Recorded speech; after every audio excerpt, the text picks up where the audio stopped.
So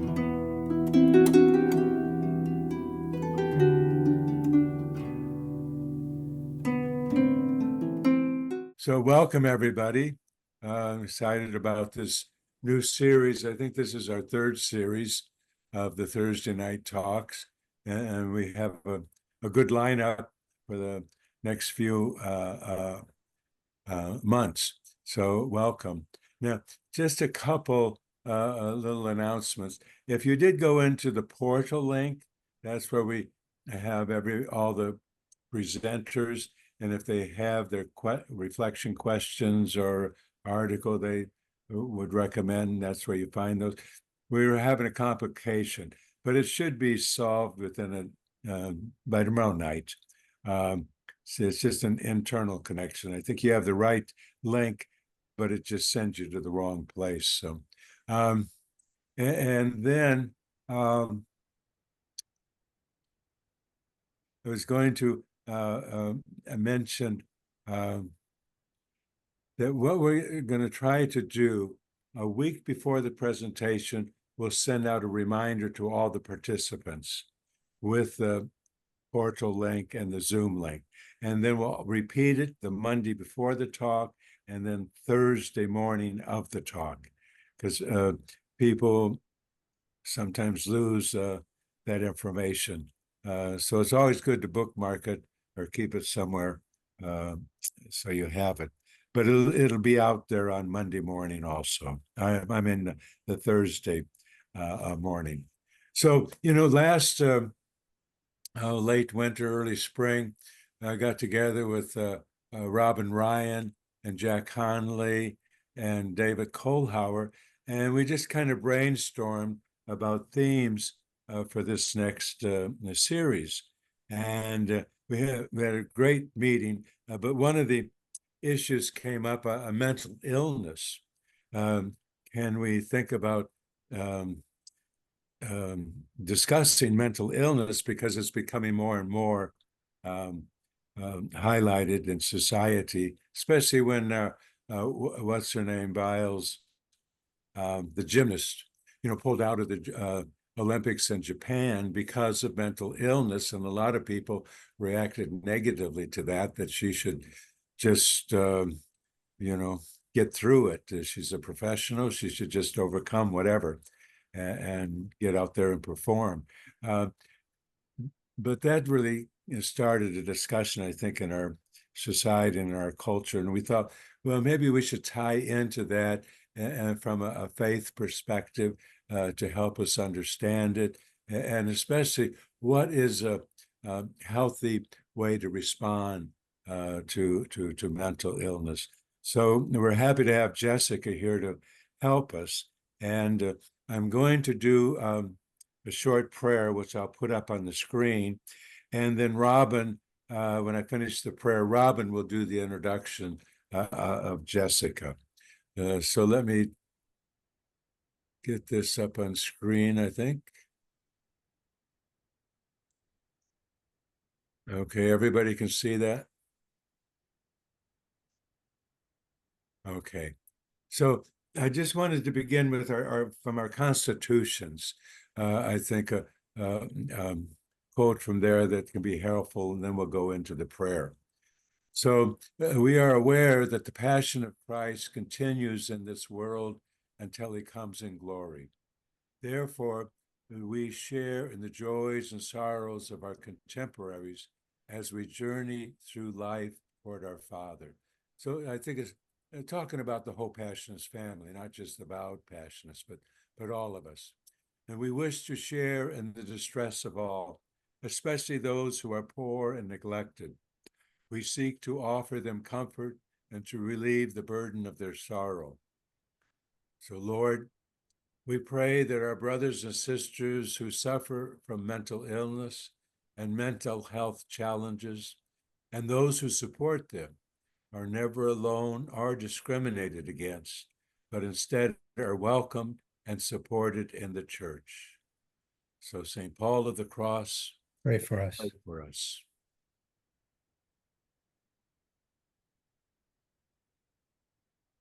And I was going to mention, if most of you are very familiar with this, but on the top of your screen on the right side, that view image, if you hit speaker, it'll let the speakers a picture be larger and all of us smaller. It might be easier to listen to Jessica that way. Okay, Robin. Good evening, everybody. Good evening, friends. Welcome. It's good to be with you tonight, and it's a real joy and privilege for me to be able to introduce Dr. Jessica Coblentz, who is a wonderful person to have with us. Dr. Coblentz earned her BA from Santa Clara University, her Master of Theological Studies from Harvard Divinity School, and her PhD, her doctorate from Boston College. There's a lot of Jesuit influence there. We're trying to flavor that with a little passionist influence tonight. Okay. She serves as associate professor in the Department of Religious Studies and Theology at St. Mary's College in Notre Dame, Indiana. And mental health has been a key interest of research and speaking for her. I know at the annual meeting of our Catholic Theological Society of America, she's given lectures on this that have been very favorably received and with large audiences. 2 years ago, she published the book, Dust in the Blood, A Theology of Life with Depression. It's an extremely insightful and compelling book. It's very honest, and yet it's also hope-filled. It's really a book worth reading. I encourage you to read it. A little while ago, I was fortunate to run across a YouTube video of about an hour lecture with Jessica on these questions we're talking about tonight, on hope in the wilderness. That biblical theme of the wilderness is important to her. And there was just so much wisdom there. I really was so grateful to be able to watch it. She's thought a lot about this topic. So Jessica, welcome. And we look forward to your presentation tonight. Thank you so much, Robin, for the warm introduction and for the invitation. Also, thanks to Father Don for coordinating this series and bringing me on. I'm also grateful to all of you for signing in and being a part of this event, and I look forward to our conversation together. So my plan is to begin by sharing a bit about why a Christian response to mental health is important, before offering some theological resources that can equip us to offer a Christian response in our own communities. I'll focus in particular on the condition of depression, which, as Robin said, has been a focus of my research. And I'm going to talk about one of the central concepts of my book, this notion of depression as a wilderness experience. I'll introduce both the experiential and theological foundations for this concept before concluding with an account of what I think the church might gain from thinking about depression this way. Then, of course, we'll transition to some small groups and hopefully some rich discussion in the large group where we can take this in any direction that you'd like. So first, why do we need a Christian response to mental health? I probably don't need to convince this audience of the need for more conversation about mental health in general. You all probably wouldn't have signed in tonight if you weren't convinced that we need to talk about mental health. We're also living in the wake of the worst of the COVID-19 pandemic, which contributed to widespread spread mental health struggles, as well as new media attention to the psychological distress that many of us are living with. Research on mental health challenges during the pandemic was alarming, but it is all the more alarming in view of the fact that before the pandemic, many mental health conditions were already serious and relatively prevalent, with one measure estimating that 17.3 million Americans and a total of 264 million global citizens suffered from depression in 2017 alone. Before the pandemic, depression already disproportionately affected the vulnerable and the socially marginalized. For example, before the pandemic, women already experienced higher rates of depression than men, something that tracks with pandemic and post-pandemic trends as well. Transgender youth were already nearly four times more likely to experience depression than their cisgender peers. Meanwhile, cis, lesbian, gay, bisexual, and queer teens experienced significantly more depressive symptoms and higher rates of suicidality than their heterosexual peers. Before the pandemic, racial minorities with depression in the US were more likely to experience extended and severely debilitating symptoms than white Americans with the same condition.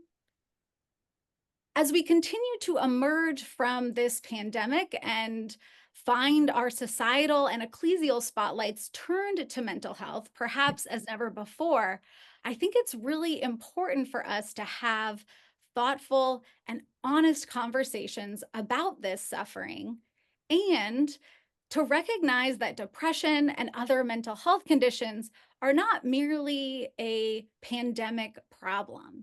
These are already and were already significant human problems before the pandemic began. And unfortunately, we don't have reason to believe they're going away. Yet even among those of us who agree that more conversation about mental health is needed, some are probably a bit skeptical about the necessity of more Christian talk about mental health.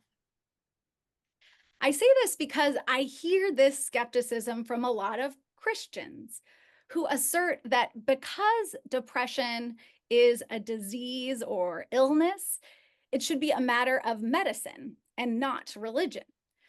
Questions of depression ought to be dealt with in a therapist's office or the hospital, they say, not in the sanctuary or the seminary.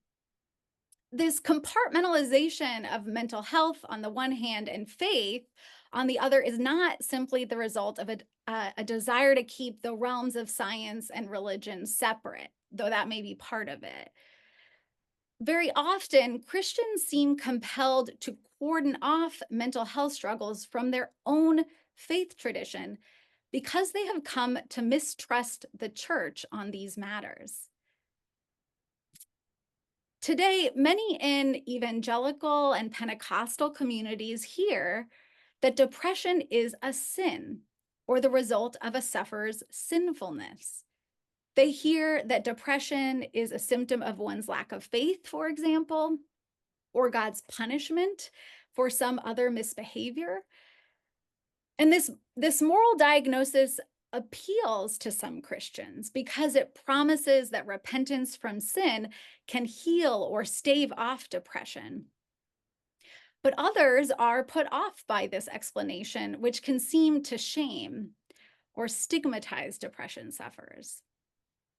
Meanwhile, other Christians, especially those in the Catholic tradition, were more likely to hear that depression is a sacred gift, a special cross to bear, or a dark night of the soul that God bestows upon people to help them grow in faith.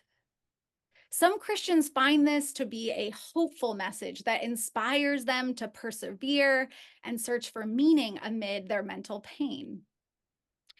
Yet to others, this sounds like a message of what the kids today call toxic positivity, one that dismisses the horrors and the meaninglessness that define many experiences of depression. Discontent with these prevailing Christian messages about depression, some Christians determine that it is best to just separate mental illness from the realm of faith altogether. Leave mental health to the psychologists and the social workers, they say, far away from ministers and from theologians like me. Truly, I'm sympathetic to this preemptive retreat from the church, insofar as it reflects a desire to protect depression sufferers from the harm that theology can afflict on the vulnerable.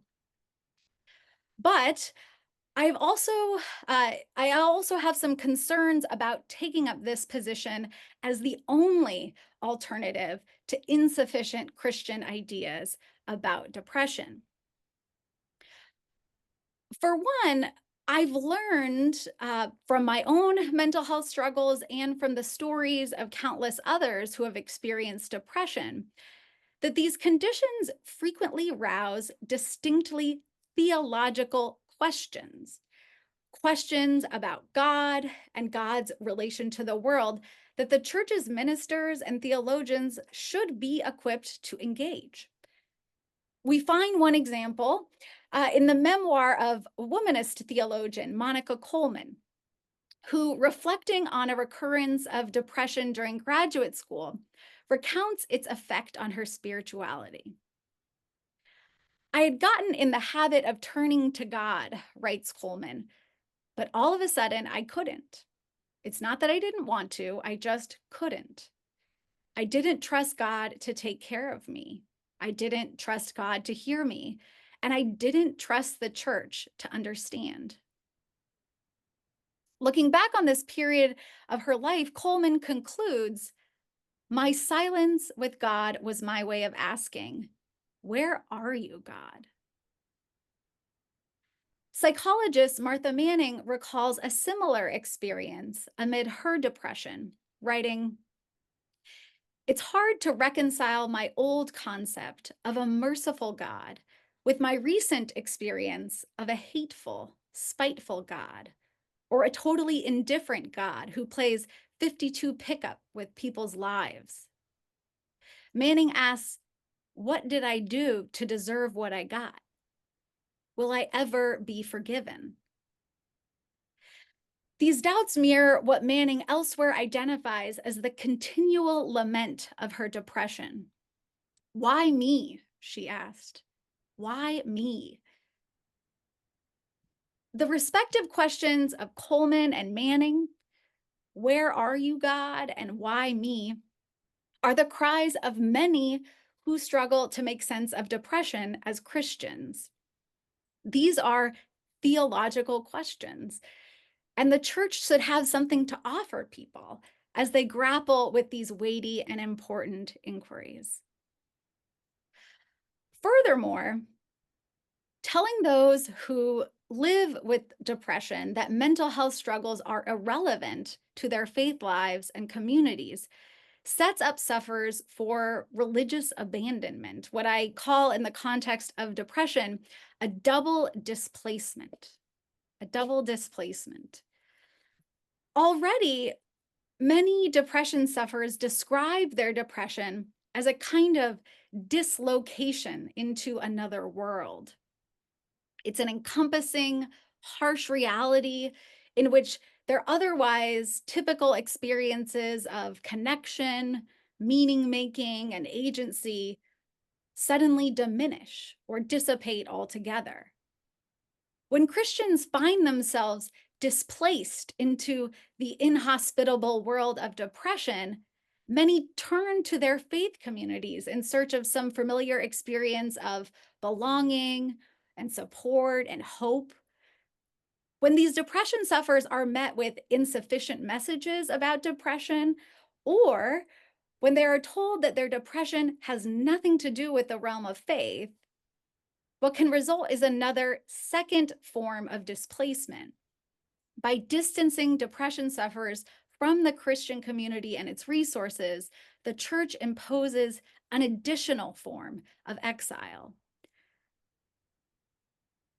At present, we cannot wholly prevent or eradicate depression. We can't wholly prevent and eradicate most mental health conditions. But Christians can do a great deal more to curtail this second displacement. Even when one sees depression as a disease or illness that should be treated with the very best of medicine and the psychological sciences, it need not follow that Christianity has nothing to do with this condition. Insofar as many depression sufferers are turning to their Christian communities for belonging and support and hope, we ought to consider whether Christianity has resources to meet these needs. And as a theologian, I'm especially interested in Christianity's theological resources. To those for whom existing Christian messages about depression are insufficient, What else does Christian theology have to offer? When I began to investigate this question, I found that we need only listen to the stories of depression sufferers to find some really rich theological possibilities. As I just mentioned, sufferers regularly characterize their depression as an experience of dislocation into a strange and inhospitable world. In Jeffrey Smith's memoir of depression, for example, he attests to how depression remakes the world, transporting its sufferers from their native land to another chambered and unearthly landscapes, its origins obscure, its meridians unmapped. Several depression sufferers draw on Dante to represent depression with this geographical imagery as well. At the conclusion of William Styron's memoir, he quotes these famous lines from the Inferno. He quotes, "In the middle of the journey of our life, I found myself in a dark wood, for I had lost the right path." While the Italian poet used this image of the dark wood to represent his journey through purgatory and hell, Styron recalls that the return from the abyss of depression is not unlike the ascent of the poet, trudging upward and upward out of hell's black depths. Therese Burchard similarly alludes to Dante in her memoir, writing that she felt her way blindfolded through the woods of depression and anxiety. This wilderness imagery communicates that the experience of depression is not as relatable as many presume it to be. In contrast to popular characterizations of depression as a form of long and severe sadness, these geographical descriptors push us to recognize depression as something far stranger than this ordinary emotion. Living with depression is not just a series of bad days, which is an unfortunate but rather customary part of how everybody experiences the world from time to time. Depression is like living in another world altogether. It is an alien landscape, a radical shift in one's experience of life. That sufferers characterize this other world as inhospitable suggests how it differs from one's typical experience of living. Whereas most of us move throughout our lives taking for granted possibilities of connection, purpose, agency, futurity, even on bad days, many depression sufferers describe life in the world of depression quite differently. This contrast came into focus for Jeffrey Smith during a visit he took to see family in the Allegheny foothills after years away. There, he was suddenly taken by a feeling of at-homeness that had been absent from his life in recent months as he struggled with depression. The feeling of familiarity with his surroundings, of feeling restored and connected to others, of reveling vibrant for the first time in many, many months, put into focus for Smith the contrasting qualities of the depressive state he had been living in. Depression is a land deficient of many taken for granted features of life that make most living easy and good. Possibility, meaning, hope, interconnection. Depression is another landscape, concludes Smith, one as remote as the Yukon from the quotidian world. It is, to use the apt philosophical language of phenomenology, a decidedly unhomelike place. As I attended to people's characterizations of depression as an experience of location into a strange and inhospitable world, a harsh landscape, a wilderness even, I was struck by how much this resonates with other profoundly Christian ways of talking about human experience. Christianity's sacred scriptures abound with stories of dislocation into unhome-like places. Indeed, so plentiful is this imagery in the biblical canon that Walter Brueggemann characterizes the Bible as primarily concerned with the issue of being displaced and yearning for a place. He labels the Israelites a landless folk and God's homeless people because of the frequency with which they are unmoored from home and immersed in a harsh and unfamiliar place. These unfamiliar places were often called wildernesses, a term with both literal and figurative uses in the scriptures. Literally, they were specific terrains in the ancient world compared to, say, valleys or gardens. These wilderness terrains were known to be difficult to domesticate in service of human flourishing. Because the literal wilderness was known for its inhospitality to human life, biblical authors frequently employed the wilderness as a symbolic image as well, a symbolic image for human experiences of precarity, struggle, and even fatality. Thus, even when the Bible depicts actual earthly turf, these places often simultaneously function in the text as symbols for something else as well. It's no surprise then that over the course of Christian history, religious teachers and writers read biblical stories of literal untamed lands as meaningful analogs for the human struggles of the present day. The writings of medieval mystics contain correlations between the deserts of the scriptures and the figurative wildernesses that they experienced in relation to God, for example. This long tradition of correlating biblical wildernesses to contemporary experience has not only helped Christians see the realities of their lives in the sacred scriptures, it has also afforded them insights about how God relates to experiences like their own.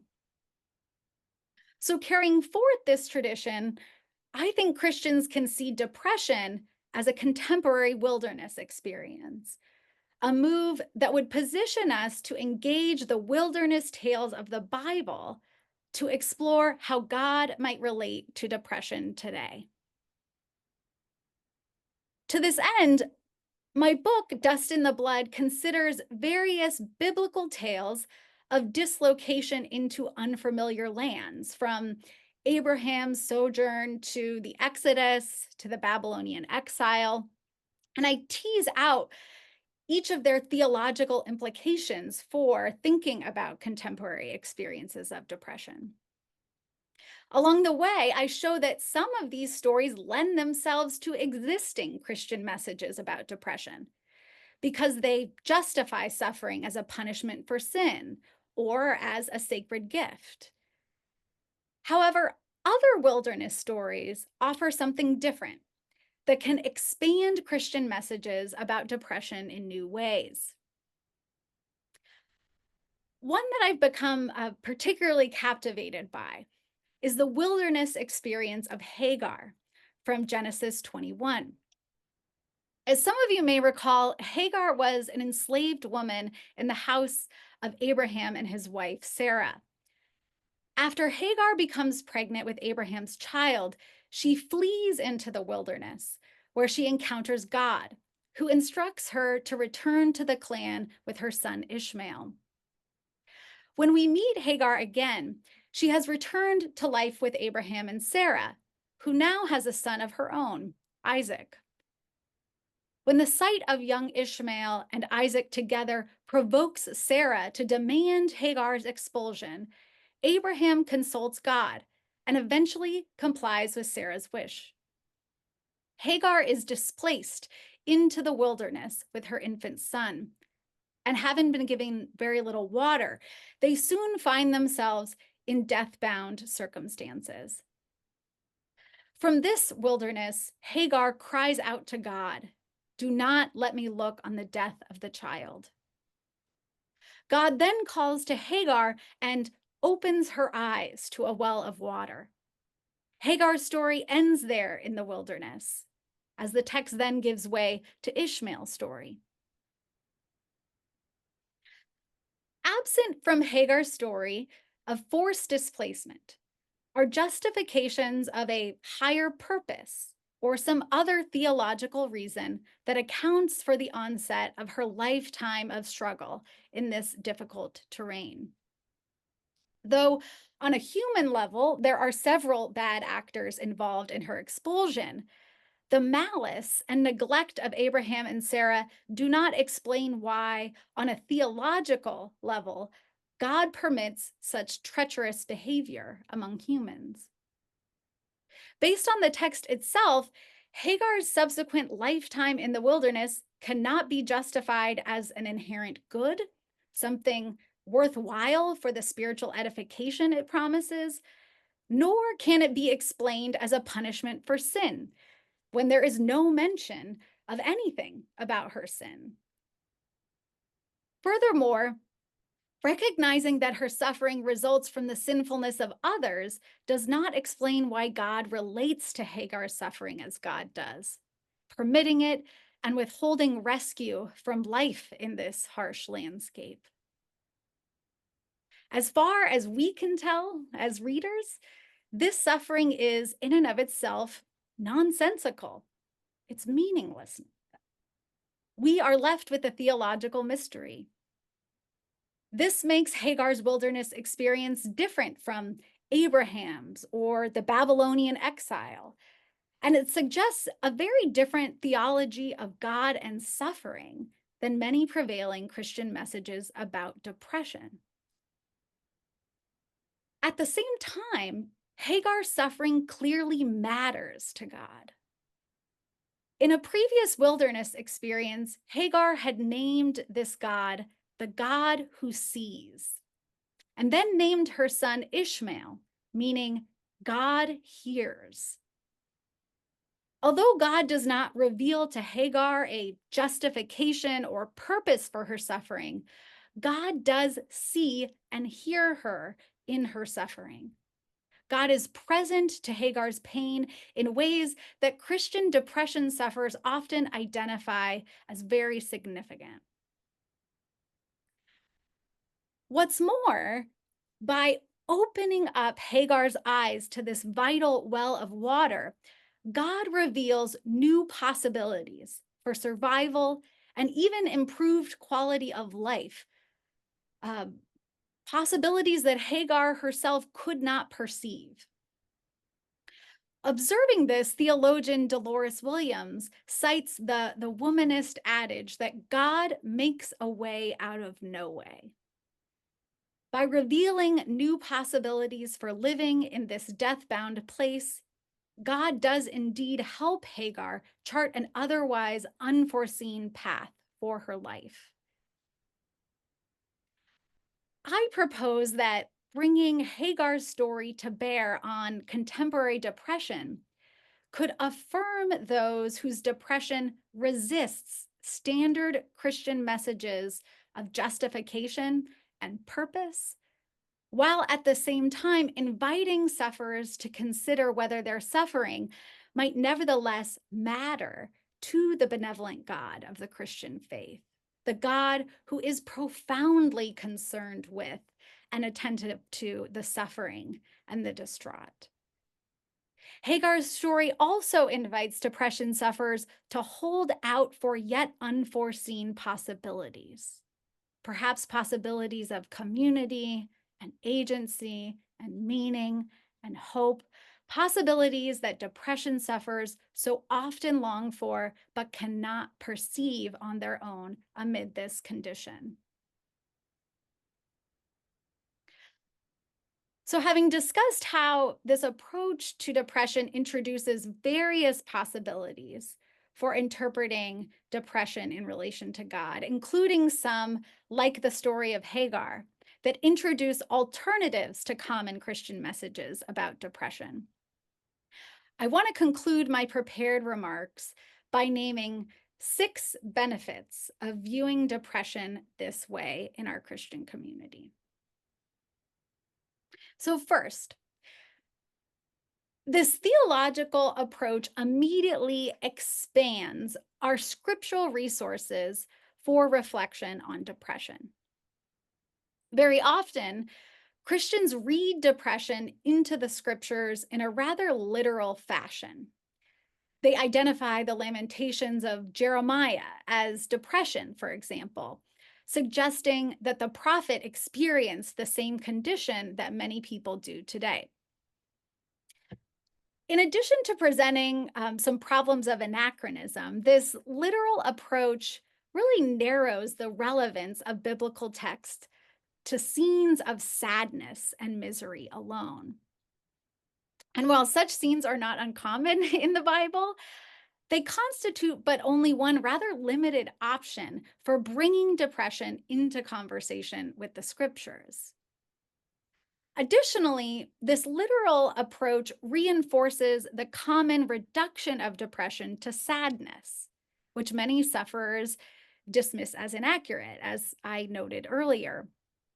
So correlating depression to wilderness imagery has the potential to both expand possibilities for interpreting depression within the biblical narrative and to extend more resources to sufferers who don't identify their depression with sadness alone.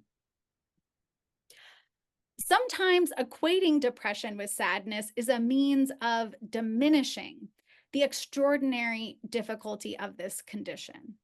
And I think this actually relates to what Father Don said about Simone Biles and reactions to her experiences of mental health struggle, right? Some people say, you know, everyone gets sad sometime, just cheer up, you know, get over it.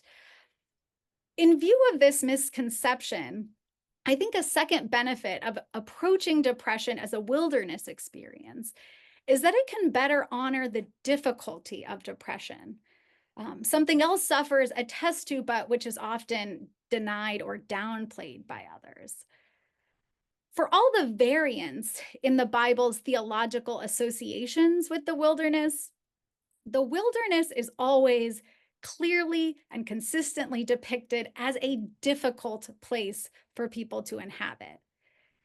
And though the wilderness is also a place where people often encounter God in transformative ways, that does not negate the intrinsic inhospitality of this landscape. Thus, to correlate depression with the biblical image of the wilderness is to affirm from a Christian perspective that depression is a tremendously difficult condition for living, though one not necessarily absent from the presence of God. The third benefit of approaching depression as a wilderness experience concerns the multiple and even diverging theological implications of this biblical imagery. Some might see the theological diversity of wilderness imagery as a shortcoming of this paradigm when it comes to depression and other mental health conditions. After all, suggesting that depression is a wilderness experience, it will not immediately settle all the pressing questions that sufferers bring to the Christian tradition, such as why me, and what should I do, and what will come of this. Biblical wilderness imagery resists any simple or simplistic response to these inquiries, for the Bible's diverse wilderness tales offer multiple responses to these questions. Some may find this confusing or unhelpful, but there is also reason to see this multivalence as precisely what makes this imagery such a rich resource for depression sufferers seeking to interpret their conditions. The theological plurality of wilderness imagery can be a corrective to the exclusionary messages that Christians often impose onto people's suffering. The message that your depression is because of your sin, or that your depression is a gift from God that you must submit to. These prescriptive messages delimit how a sufferer should view and relate to her suffering and to her God. They preemptively constrain Christian possibilities for meaning making and belie the mystery of suffering. For if this sliver of theological interpretation does not work for a depression sufferer, then she may be led to believe that Christianity has little else to offer her. What's more, the exclusivity of these common messages reflects a degree of theological certainty that I think is simply dishonest. We do not know for certain how God relates to the suffering of others. So why are we imposing these interpretations of depression on others as if we did? Alternatively, for the sufferer who is invited to explore how her suffering is or is not akin to the wilderness experiences of the Bible, she will find not one set of theological claims to accept or reject, but rather an array of theological possibilities to consider. Some depression sufferers may engage wilderness narratives and interpretations of them that reinscribe prevailing Christian messages about depression. Others may not. Whatever the case, opening up multiple theological possibilities could be a valuable offering to depression sufferers because it equips them to be theological agents, interpreters in their own right. A related fourth benefit of this approach concerns the experiential and interpretive shifts that frequently occur across the course of living with chronic and recurring depression. This is a condition that often lasts for long stretches of time. For many of us who live with depression, it's a cyclical condition. It's not something we only experience once. Many of us experience it at multiple moments in our lives. Sociologist David Karp has shown that the meanings a sufferer assigns to her depression may serve her for a time, but a need for alternative interpretations sometimes emerges as her condition and context shift. Just like the Israelites who as one community had multiple wilderness experiences and various interpretations of them, so too the wilderness that a depression sufferer initially identifies with may not be the one she always associates with as her experiences or interpretations of depression shift. It's conceivable that an image as sort of theologically multivalent as the wilderness could accommodate some of these fluctuations and thus remain relevant to a sufferer even as she weighs different theological interpretations of her condition, even as her experience of depression differs across time. Fifth, just as the plurality of wilderness imagery may be a refreshing alternative to a religious context where Christians tend to impose judgment, telling one another what their suffering must mean, this multiplicity may also be an appealing resource in our broader social context, where mental health conditions such as depression are often maligned and stigmatized. For this point, I'm indebted to theologian Richard Arundel, who, building on the work of critic Susan Sontag, notes how talk about depression in church and society tends to characterize it antagonistically as an enemy that is hostile towards us and that needs to be overcome and destroyed. Though some depression sufferers characterize their own depression this way, sometimes quite literally, identifying depression as the work of the devil or evil spirits, Arundel cautions that the prevalence of this perspective in society limits a sufferer's ability to interpret and respond to their depression.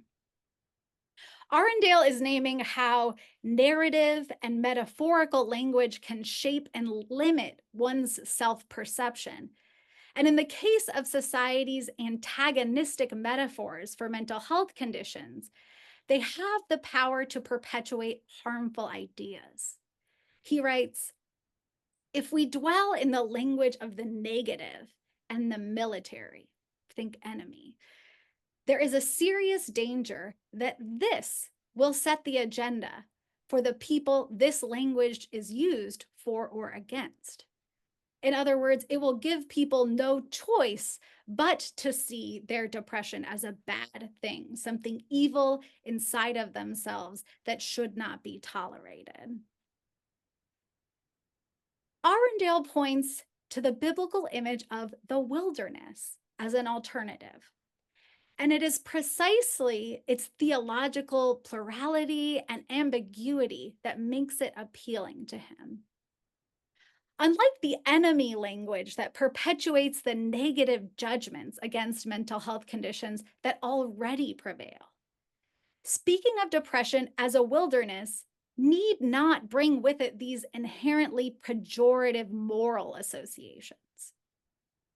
In fact, the Bible is full of wilderness experiences wherein a person struggles, but also blossoms, where one meets God in a new way. The multivalence of wilderness imagery with its range of moral associations is therefore a potential corrective to the almost singular negativity of society's views of depression and other mental health conditions. Lastly, approaching depression as a wilderness experience positions Christians for the kind of extra-ecclesial coalition building that is necessary for responding to the complex and widespread suffering of depression, and I think other mental health conditions as well. For while the wilderness is a long-standing and well-developed Christian symbol, its significance is not uniquely Christian. Right? The wilderness tales I focused on today are from the Hebrew scriptures that Christians share with the Jewish community. Some of these stories also have parallels in the revelation of the Quran.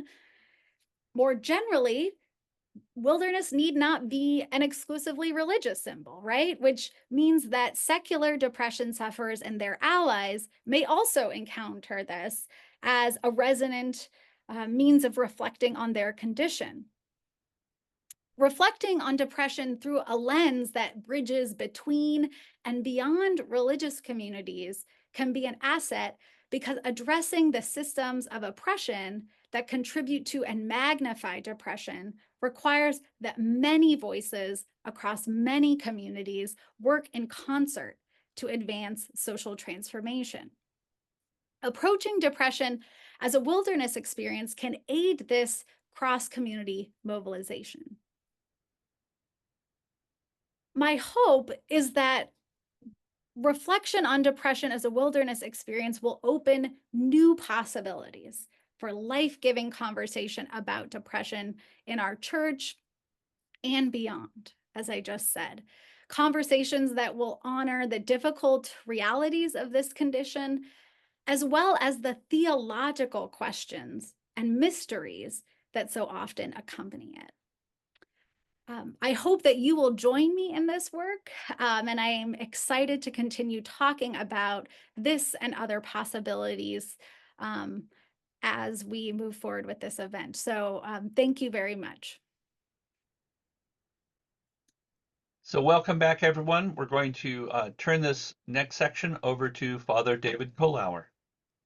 Okay, thank you, Talib. Thank you, Jessica. If you've been here before, you know that we kind of end the evening with kind of an open discussion. Everybody's invited. So any thoughts or ideas or questions, you can surface those. Just to get it moving, my first comment isn't a question, Jessica. It's just kind of my own observation. About 15 years ago, when I was on the retreat team here in Christ the King, I ran across Parker Palmer's book. I think it was called Courage to Teach. And in there, he talks about his struggle with depression. And I was so moved by it that it fit into my retreat conference. And every weekend when I started that conference and I got to the park with Parker Palmer, 70% of the room, their body posture changed. If their eyes were closed, now their eyes were opened. They leaned forward. You could tell that that subject hit a nerve, and they wanted meaning, they wanted answers, they wanted a solution. And then they listened to Parker Palmer's story and the struggle, and finally coming to the place of finding God in that. And that's work, that is a lot of work. Mhm. But I still remember how much of a nerve that hit when you just start talking about depression in the midst of a Catholic circle. Mhm. People were attentive. So yeah, good topic tonight. Yeah, thank you. And his writings on depression really informed a lot of the thinking that I do in this book, and I draw from some of his own stories of that. So I encourage people to check that out. I'm glad that you were able to share that with others. Yeah. For those of you who haven't heard of him, Parker Palmer is a Quaker, and just really personally put out his own struggle and his own story. So, all right. Anybody have any thoughts, questions, things that came out of your small group, things that need to be shared with the big group? Any particular reflections you want to share with Jessica tonight? If so, just raise your hand either physically or click the little button that is under. Jack found it. Jack Conley. Yeah, Jessica, you did say that depression isn't always the enemy, although society says that. And Parker Palmer says this very clearly. He went to a series of, psychotherapists and psychiatrists, and somebody finally told him it's not your enemy, it's your friend. You're living in the clouds, and it's just pulling you down to earth. But I think there are times. My reflection was that there are times when, as much as I love that rhetoric of agency and community, and when the depressed person hasn't the energy, hasn't got the ambition, just cannot do that. And you need, I mean, I know you're not a psychiatrist, but you need some kind of a pharmaceutical response to kind of mobilize you into some kind of action. Mm-hmm. I know that's not theology, but I think theology must rely on other disciplines we have. Mm-hmm. I think you're absolutely right, Jack. And I mean,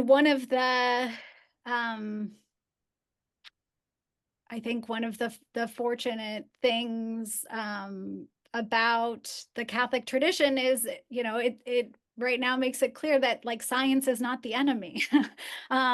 Medical technologies should be used discerningly, but it's not the enemy, right? And just in the break here, some of us were talking, it was you, Talib, that was pointing out that when somebody is suffering from something like cancer, we wouldn't say, don't take the medication. It's gonna get in the way of what God's doing or something like that. We wouldn't think that taking your medication is antithetical to your faith. That's not what we would jump to. And I think there's a lesson there that translates to these mental health conditions as well. We are really fortunate to live in a time where we have treatments, including medical treatments, pharmaceuticals that do help a lot of people survive and live better with these conditions. And as a theologian, at least I don't see that as being antithetical at all to having a robust theological understanding of depression. I'll add too, and there's a lot to unpack in this, that some Christians with depression whose stories I read and incorporate into the book would even say things like, there's grace in the medicine. God is working through the medicine. And so I think it has been important for some Christians in particular to really own the goodness that comes from a whole variety of treatments and interventions that help them live. God wants us to live. So thank you, Jack. Okay, again, I didn't quite find the raise hand button, and I was looking through it, and it could be under reactions, it could be raise hand, or it could be under the more tab. Somewhere under there, there should be somewhere to raise your hand if there's a idea, comment, something you want to share. Anybody else?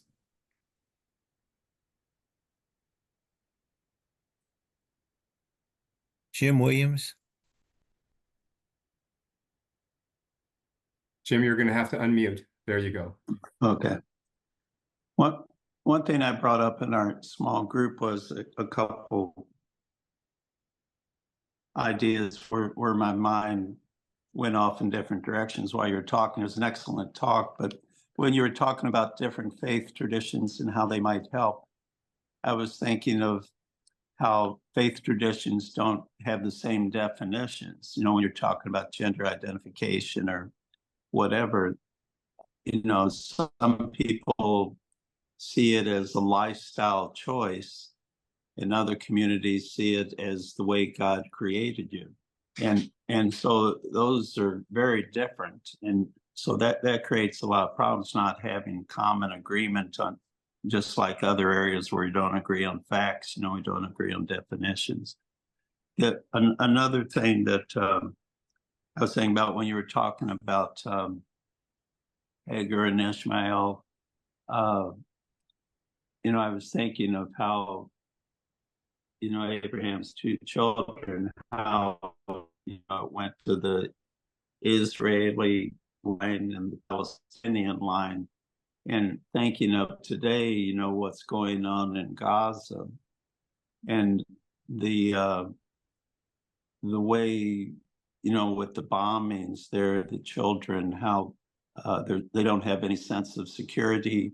They're losing parents and relatives, and the fear, and it's robbing them of their childhood. And, you know, they're all experiencing depression, among other things, and how that's going to affect future generations. So those are just some ideas that came up, but I just want to share those. Thank you. Thank you, Jim. I mean, your reminder of what's happening in Gaza right now is an occasion for me to mention that, you know, while I rely on this image of displacement and unhomelikeness as a sort of metaphor that's, I think, is useful for thinking about depression, you're absolutely right that the literal realities of things like displacement, war, violence, psychology shows us that these are really intense stressors that do render many people more vulnerable to depression. And I think just even for those of us who aren't psychologists, it's not a stretch to see why. And so I think for people who care about mental health struggles, who care about depression, we have to also care about these massive social realities, things like violence and war and other forms of social oppression, because they also are connected to these very personal, individual forms of suffering that we're talking about here. So thanks, Jim. Thank you. Jim Stromer. Yes, thank you, Jessica. I really appreciated your reflections. I do a lot of spiritual direction.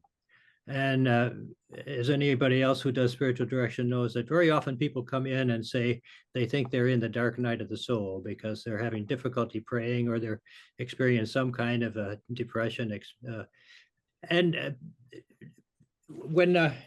If a person is really, as Jack Conley had said, if a person is really in deep depression, major depression, it's a serious mental. Not mental illness. It's a real psychological situation where they don't have the cognitive functions to deal with theological reflection, and they don't have the sort of the feeling connections to be able to be connected with other people. So what I sometimes tell people, sometimes people say, what's the difference between depression and dark night of the soul or some kind of a mystical or spiritual experience? And I say that, sometimes you can't tell. Sometimes you can't tell when a person is going through it, if it is some kind of just a psychological experience or a spiritual experience. It could be one or the other, it could be both. I think the time to tell the difference is afterwards, when you sort of look back and begin. And that's where what you gave is extremely helpful in terms of spiritual direction, where we can help people look back on their experience, much of it which is a psychological event, but also much of it is an invitation to see our life as a spiritual journey. And anybody who wants to move in the spiritual journey is going to experience wilderness. Mm-hmm. And to be able then to learn how to discern and how to find God in the wilderness is a profound grace for spiritual direction. So what you said is very helpful. Your 6 points, I find that very good. So thank you. Thank you. Thank you, Jim. And it sounds like you have a lot of wisdom from accompanying people. I think you're absolutely right. I'll just add, there's a great essay in a book, I think it's from Paulus Press, called Carmelite Prayer, and a spiritual director and psychologist, named it's Kevin Corrigan, has a whole chapter where he talks about the relationship between depression and the dark night of the soul. And one of the things he does is, as you say, like show why sometimes it's hard to tell the difference. Both conditions are characterized by a loss of self that people often feel. But he also does a nice job of sort of teasing out from a theological perspective why he thinks it is important for people in your position, like you said, to be able to help people understand the difference, particularly when they're in a position to sort of think through what they've gone through. So thanks for sharing that. I think that's really important.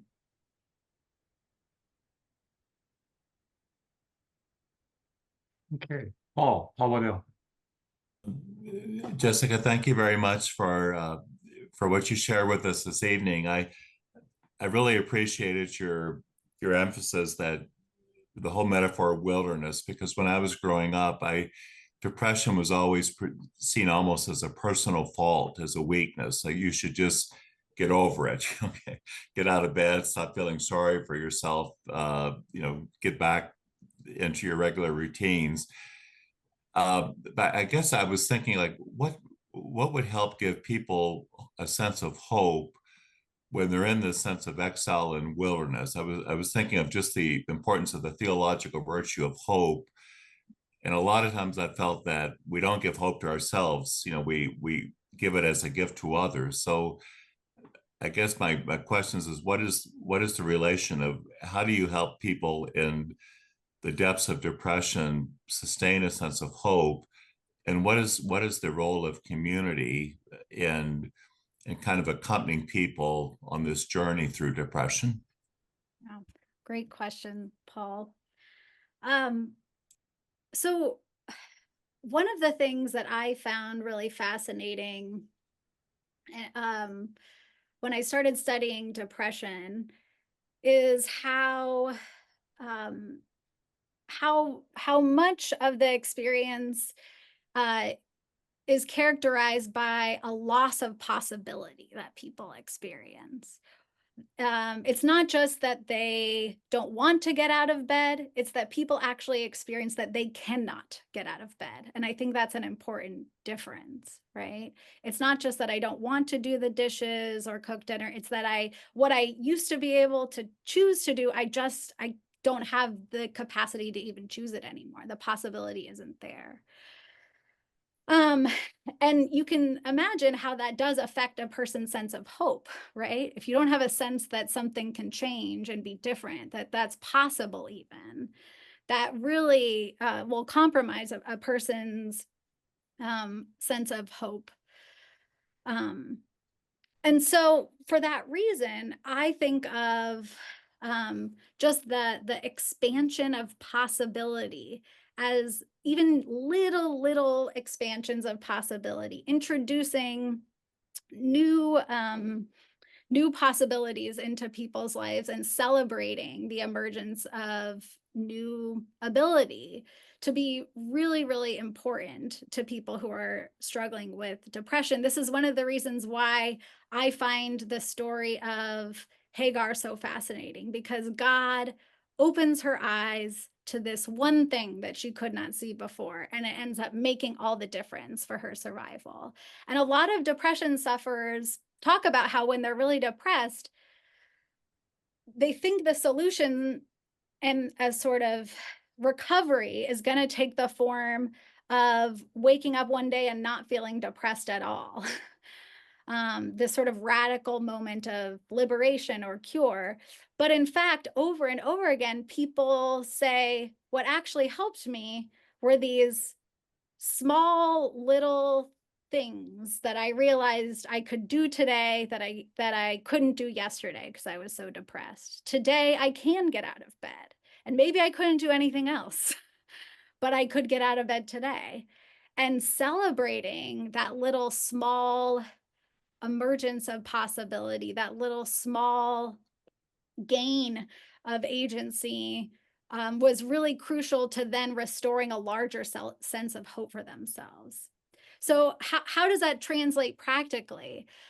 I think one thing is that when we're accompanying people who are depressed, in addition to helping them with their needs, finding mental health care, helping provide meals and other kind of very practical logistical things, I think being present to them and offering, well, first just being present to them, I think sometimes can be a testament of hope while they're lacking hope. I'm thinking particularly of a story from Parker Palmer, since you mentioned him earlier.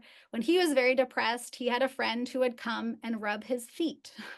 They wouldn't even talk. He would just come and rub his feet and be present to him, which communicated care. I think it also communicated hope on the part of his friends, that I'm going to be with you. I'm committed to being with you. It's not always going to be like this, even though I know that you feel like, you know, this being here, letting me rub your feet is all I can do. So I think a ministry of presence is key to accompanying people with depression.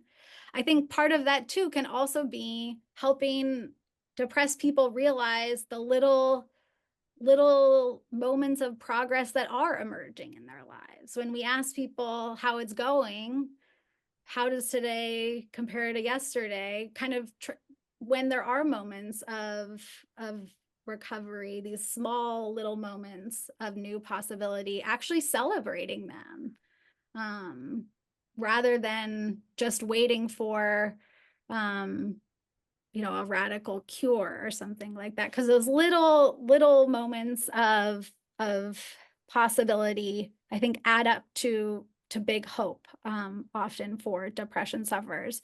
And you can only see those little things if we actually commit to being present and accompanying those who are depressed. So those are a few thoughts, Paul. I hope that helps. Yeah, that's great, Jessica. Thank you. Okay, Carl has his hand up, and then Jack. I'm a member of the Passionist community here in Sacramento, Christ the King. And I often on a Saturday night, just for a change of venue, I go to the Jesuit parish in Sacramento. Good pastors, and they've done their homework on their sermons, and it holds my attention. Well, there's 3 priests on the staff there, and on July 4th, one of them committed suicide. Well, this was like a bombshell in that parish, because many people have been going to him for spiritual direction and such. And so the pastor came up with what I thought was a very intelligent way of handling mass depression. There was a lot of it. He had he invited people to come to gatherings. So the one I went to was after the mass on Saturday, and there were about 4 tables with 6 people at each table. And he laid down rules that people had to abide by, listening and such. And everybody did. And boy, did they share. I mean, it was personal stuff about their own lives. So I think a big element to diffusing depression is doing it in a group setting, you know, with kind of like strict boundaries. And it worked. it was just like the synod. You know, I think many of the orders did this stuff 40 years ago, and some dioceses in the Vatican are just getting around to this synod type sharing, you know. So it really worked good. And I think it did a lot to diffuse some of the depression that was in that thing. You know, on another note, I never talk of depression. I talk about being down in the dumps. And another thing I enjoy about the Bible, they refer to the wilderness as a howling wasteland. And that kind of grabs me a little more. Yeah, vivid and relatable sometimes, that imagery. I'll just note, Carl, I'm moved and heartened to hear that this parish took such care in responding to this suicide. Suicidologists say that two of the biggest kind of risk factors for someone who's suicidal is a sense that they don't belong and a sense that they don't matter. Those things almost always appear in people who are struggling with suicide. And so I think you're right to say that that it's really important to come together and foster a sense of belonging and a sense of mattering. Yeah. What was neat is many of these people were professional people. You know, they really took it serious. Yeah, thank you. All right, we're approaching the top of the hour, but we do have time for one more. How about Jack? Oh, thank you. As I look at different kinds of woundedness in culture today, you know, whether it's gender identity or racism or, you know, education has really helped us a lot. And the more that, you know, a mass of people can understand a history of racism in our country through, you know, blogs or podcasts or workshops, I think the better. The same thing with, you know, depression. I think if people don't see it as sadness or just a bad day, but a health issue, I think I know, you know, I've gone through heavy medication sometimes for anxiety, depression, but, you know, talking to one of our priests did a lot more for me than, you know, just any kind of med or therapy session. So if somebody knows what you're going through, God, it's helpful.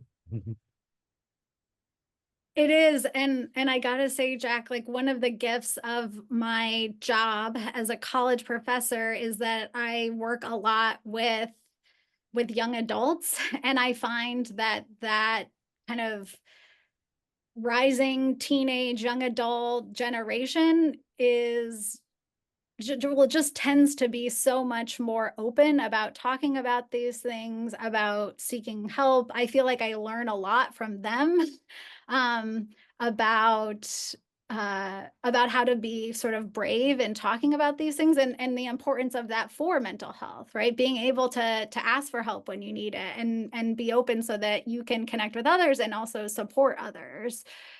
So that gives me hope that you know, that we can continue as a society and as a church to educate ourselves and one another more effectively, and to be the kind of support that it seems like really helped you, and I know has also helped me as I grapple with this stuff. Thank you. Okay, thank you. This brings us to the top of our hour, and Jessica, you have given us a whole field of ideas and thoughts. We thank you for sharing your knowledge with us. We thank you for giving us the ability to talk about it and to reflect on it, and for everybody here in the group. Don Weber always gets the last few words. So Don, you got any wisdom for us tonight? There, my mic is on now. I would also thank you, Jessica. I was going to mention next month we have Stephen Millies to talk about political engagement with the perspective of our Catholic faith. I think his background, I think he'll give us a good presentation, especially in October before the elections. I think it'll be important to reflect on that. So that'll be good. And then I was just going to mention, the Surgeon General 2 years ago, he put out a position paper, an opinion, or whatever they call that, on the youth of America and mental health. And he focused on loneliness, especially after the pandemic. But 2 weeks ago, he did another position paper on parents and mental health, that he sees there's a decline there because of so many stresses they have, and an ability to deal with all the stresses that are coming at such a breakneck speed on them. So it really is an issue. And again, to repeat what David said, thank you, Jessica, for giving us this forum to really talk about it and share about it and learn more. I think you gave us a level not just of information but of wisdom. So we thank you greatly.